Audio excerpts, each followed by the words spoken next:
الو. ايوه، احنا شرطة البنات. قولوا لي ايه المشكلة؟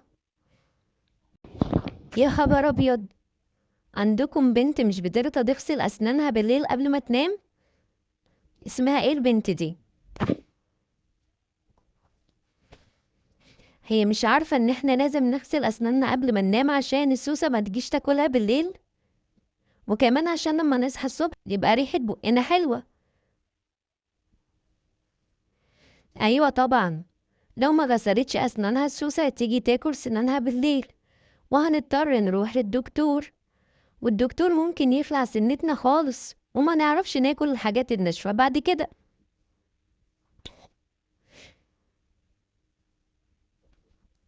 لا، مش لازم نكسل خالص.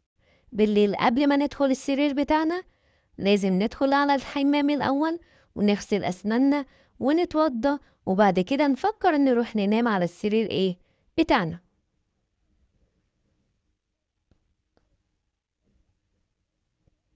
لا، ما نخافش من دكتور الأسنان طول ما احنا بنغسل أسناننا بالفرشة وبالمعجون قبل ما ننام.